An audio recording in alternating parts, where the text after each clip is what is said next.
नमस्कार, स्वागत आहे तुमचं मोहक रेसिपीज आपल्या मराठी यूट्यूब चॅनलमध्ये. आपल्यापैकी बऱ्याच जणांना पावसाळ्यामध्ये चमचमीत पदार्थ खावेसे वाटतात.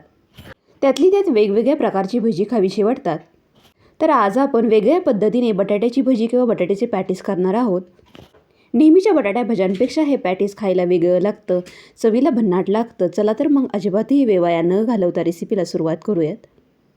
बटाट्याचे पॅटीस करण्यासाठी इथे मी एक कच्चा बटाटा घेतलेला आहे. थोडा मोठ्या आकाराचाच बटाटा वापरायचा आहे, म्हणजे पॅटीस एकदम मोठमोठे तयार होतात. या बटाट्याची साल काढून घेऊया. साल काढून घेतल्यानंतर वेपर्स करायचा जो स्लायसर असतो त्यामधून याच्या स्लाइस करून घेऊयात. या स्लायसरमधून थोड्याशा जाडजाडच स्लाइस होतात, म्हणून हा स्लायसर मी वापरलेला आहे. परंतु तुमच्या स्लायसरमधून एकदम पातळ अशा स्लाइस होत असतील तर तुम्ही सुरीच्या मदतीने किंचितसे जाडसर असे स्लाइस करून घ्यायचे आहेत. तर इतपत जाडीचे इथे माझे स्लाइस तयार झालेले आहेत. आता आपल्याला हे स्लाइस 2 पाण्याने स्वच्छ धुवून घ्यायचे आहे, जेणेकरून यामधील स्टार्च पूर्णपणे निघून जाईल. हे बटाट्याचे स्लाइस 2 पाण्याने स्वच्छ धुवून घेतल्यानंतर थोडेसे कोरडे करून घ्यायचे आहे. त्यासाठी इथे मी कॉटनचा टॉवेल अंथरलेला आहे, त्यावरती हे स्लाइस ठेवून देऊया. इथे हे स्लाइस अंथरल्यानंतर जवळपास 5 मिनिट तरी हे स्लाइस असेच कोरडे होण्यासाठी बाजूला ठेवून देऊयात. या पॅटीसमध्ये भरण्यासाठी आपल्याला एक चटणी तयार करून घ्यावी लागणार आहे. त्यासाठी इथे मी मिक्सरचं भांडं घेतलेलं आहे, त्यामध्ये 10 ते 15 लसणाच्या पाकळ्या घालून घेऊया. इथे मी लसणाच्या पाकळ्या सालीसकटच घेतलेल्या आहेत. त्याचबरोबर 2 चमचे पांढरे तीळ थोडेसे भाजून घेतलेले आहेत, तेही घालून घेऊया. इथे मी थोडीशी बेसन पिठाची भजी तयार करून घेतलेली आहेत. ही भजी एकदम कुरकुरीत तयार करून घेतलेली आहे.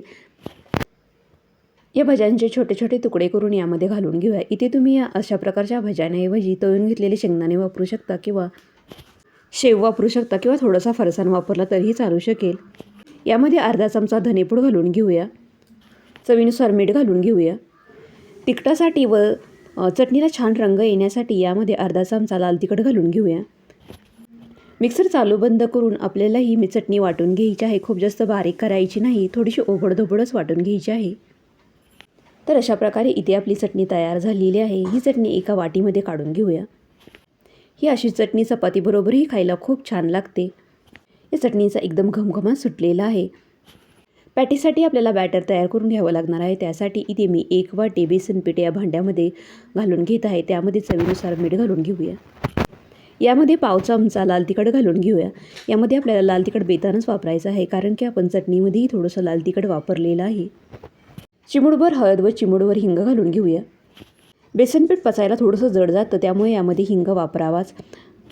थोडंसं ओवा यामध्ये घालून घेऊया. थोडीशी बारीक चिरून घेतलेली कोथिंबीर घालून घेऊया व थोड्या पाण्याचा वापर करून एक सैलसर असं बॅटर तयार करून घेऊया. आपल्याला हे बॅटर खूप जास्त पातळही करायचं नाही व खूप जास्त घट्टही ठेवायचं नाही. ही भजी एकदम जाळीदार अशी होण्यासाठी 1-2 मिनिटासाठी अशा प्रकारे हे मिश्रण चांगलं फेटून घ्यायचं आहे. 2 मिनिट हे बॅटर चांगलं फेटून घेतल्यानंतर 5 मिनिटासाठी असंच बाजूला ठेवून देऊया. मगाशी आपण जे बटाट्याचे स्लाइस करून घेतलेले होते ते चांगले कोरडे झालेले आहेत. आता या स्लाइसवरती अशा प्रकारे ही चटणी लावून घेऊया. इथे तुम्ही तुमच्या आवडीनुसार कमी जास्त प्रमाणामध्ये चटणी लावून घेऊ शकता व दुसरी स्लाइस यावरती ठेवून देऊया. अशा प्रकारे राहिलेले सर्व पॅटीस तयार करून घेऊया. थोडंसं दाबूनच आपल्याला इथे चटणी भरून घ्यायची आहे. सर्व स्लाइसला चटणी लावून घेतल्यानंतर थोडीशी चटणी उरलेली आहे.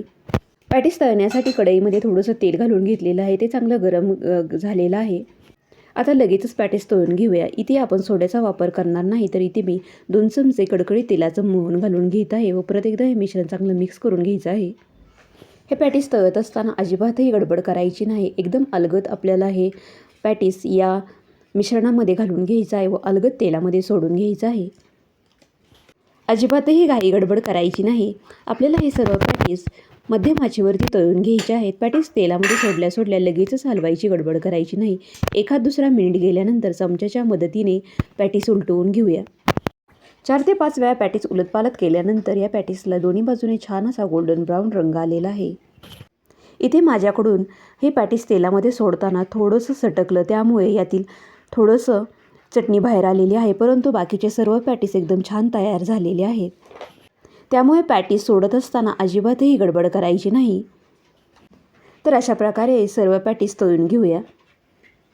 तर इथे आपण सर्व पॅटीस तळून घेतलेले आहेत. एकदम कुरकुरीत अशा इथे आपले पॅटीस तयार झालेले आहेत. ब्रेडचे जे आपण पॅटीस बनवतो ते खूप जास्त ऑइली होतं, परंतु अशा प्रकारचं बटाट्याचं पॅटीस अजिबातही ऑइली होत नाही, तसेच खायलाही खूप छान लागते. यातील एक पॅटीस मी तुम्हाला इथे चिरून दाखवते. एकदम मस्त असे इथे आपले बटाट्याचे पॅटीस तयार झालेले आहेत. तर तुम्हीसुद्धा अशा प्रकारे केलेले बटाट्याचे पॅटीस नक्की करून बघा. पुन्हा भेटूया अशाच एका नवीन रेसिपीसह. तोपर्यंत घरी बनवलेले पदार्थ खा आणि स्वस्थ राहा.